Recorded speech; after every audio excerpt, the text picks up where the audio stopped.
everybody. Welcome to another Harley Carnes podcast, Harley on the Headlines. I want to thank you for joining in. We'll take a look at some of the news today. Thank you for liking, subscribing, and following. Really does help spread the word. El Mencho is dead. He was the boss of the Jalisco cartel, Nemesis Ruben Oseguera Cervantes. El Mencho is a lot easier. The Mexican army did what it probably could have done years ago and took him out. It was a battle, to be sure, but a battle worth having, and it would not have happened in Mexico, or anywhere really, if President Trump hadn't put so much pressure on Mexico to get with the anti-drug program. Buses were bullet-riddled and burned. A shopping center was set on fire. A car crashed through the wall. Cars used by the cartel to try to block the way were destroyed, burned by the army. It was wide-ranging. The military was active in 20 Mexican states. People locked themselves in their homes. Guatemala got ready for trouble. The Jalisco cartel was already at war with the Mexican army, shot down a military helicopter a few years ago. The U.S. State Department had a $15 million bounty on El Mencho's head. People in Mexico are saying war is breaking out in the streets. American tourists, some of them are having a hard time getting out of the country, depending on where they are. For example, cartel soldiers attacked the city of Puerto Vallarta. It's in lockdown now. How do you get out of there? There is chaos in Guadalajara. It's hard to know if the risk of being in the way of bullets is over yet or whether it's maybe still spreading.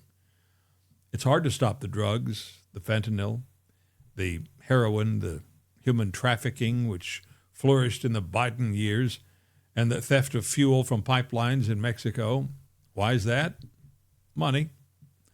The cartels make billions of dollars on the noses and the veins of American drug users. The cartels spread some of that money around, bribes for police, both local and federal. Though after a while it doesn't seem like bribes. Drugs become part of Mexico's most profitable exports. The people who run the country come to depend on it, even though the wrong people are getting wealthy selling it all. Dinero para sobornos. That's money for bribery. Becomes part of doing business. You want a permit to build a beautiful new home? Dinero para sobornos. You drive too fast, you steal something? Soborno. You need a sewage permit, an easement, a legal export license or import license? Soborno. Just the cost of doing business. So Trump comes to town, arrests and imprisons the president of Venezuela because he was indicted and there was a warrant. Then other crooks take his place and try to figure out how much cleaning up do we really need to do. That's Venezuela. But Venezuela's neighbors, like Mexico, are pretty much run the same way. People in charge making mucho dinero from the criminals. They don't skulk around in the shadows either. They have huge estates, mansions on vast properties, super expensive sports cars, yachts, airplanes. They bedeck their women with jewelry and expensive clothes and fill their pools and parties with beautiful people. And the politicians, party bosses, and police who apply the grease to the wheels of that commerce enjoy the spoils. Trump tells them, you have to stop doing all of that. So Mexico sent in its army to take down one cartel boss, El Mencho. Mencho, by the way, doesn't have any special meaning. It's simply derivative of the guy's first name, Nemesis. Nemesis comes from Nemesis in Greek, which means he who gives justice fairly. His parents apparently dreamed of a different future for El Mencho. President Trump's State of the Union speech is tonight. It'll be available everywhere, all news channels, online streaming. It's probably important to pay some attention to what the single most powerful man on this planet will say.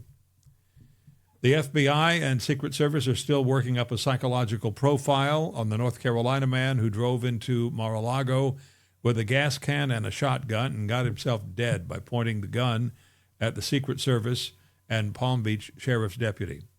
why someone would presumably go looking for President Trump or perhaps plan to set a fire on his sprawling home is obviously a mystery.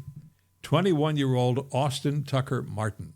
His family had reported him missing several days ago. They were trying to find him. It was a half-baked attempt at whatever mayhem the guy envisioned. Bought a gun, they think, on the long drive down the coast. No idea if he was any good at it. But it's a very poor assassination weapon because even though a 12-gauge can be devastating, you need to be pretty close to your target. And that ain't happening with the Secret Service watching every square yard of the place. But what's up with the gas can? One gas can? There are a bunch of buildings on Mar-a-Lago, and the mansion itself, you're not going to do much with one can of gas, assuming one of the security team might just ask, say, buddy, what is it you're thinking about doing, huh? Sure, we want to know what this dummy was thinking, but it's mostly idle curiosity at this point.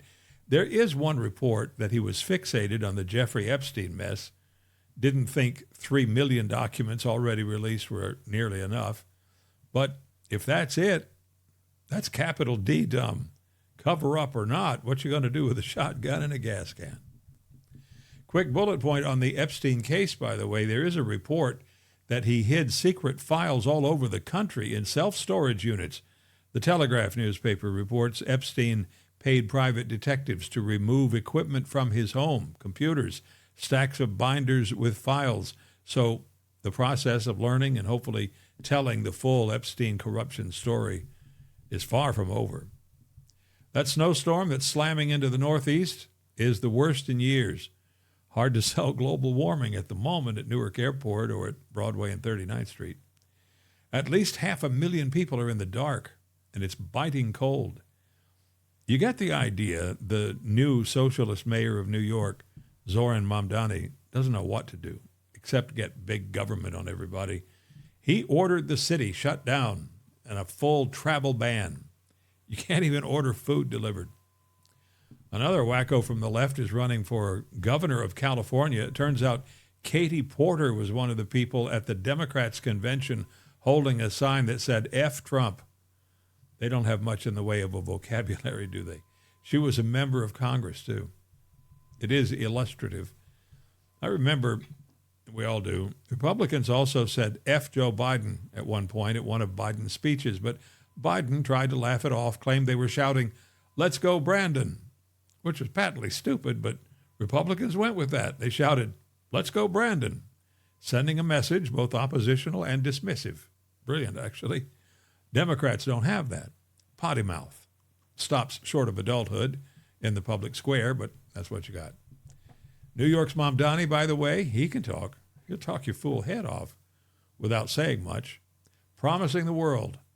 But now that it's time to lead and produce and be as big as a snowstorm, he just orders the city to shut down. That's going to cost huge amounts of money, but he can feel as though he's doing something. I mean, it's just the opposite of constructive. By the way, some years ago, New York and the region was also hit by a 28 snowstorm and super high winds, the whole deal. People call it that, but actually that's the high point that only some places get. Heck, I lived on a high hill and had a plow truck. The plow truck got snowed in, shoveled through snow up to my waist to get to it. Nobody ordered the city shut down then. It slowed down, but New York and that whole can-do region just plowed right through it. I mean, heck, in New York City, if you still wanted to go to a restaurant, you'd walk down the sidewalk. Maybe wear your galoshes, wear your boots. Nobody ordered the city shut down. But that was then. This is today, when big government, top-down, can't is in charge. Thing about pickleball, it's easier to play than tennis. Old people play it. They get pretty good at it. But it still takes some athleticism. Got to be pretty quick. Just ask Brad Haverkamp and Caleb Dang, who set a Guinness record for the longest singles pickleball marathon. 28 hours of pickleball. 5-minute breaks every hour is the rule. Gatorade in or out. Whatever you need to do, you got 5 minutes to get her done. Or You can play through a bunch of breaks. Don't take them. Put them in the bank, so to speak, for a longer break or breaks if you want to. And that's what they did. 3 hours continuous, then a 15-minute break. They played 141 singles games. Brad is the better player. He won 87 games. Caleb won 54 of them. Nothing easy about it. They were both physically and mentally done when it was over. No doubt about that. I want to thank you for joining in today, Harley on the Headlines.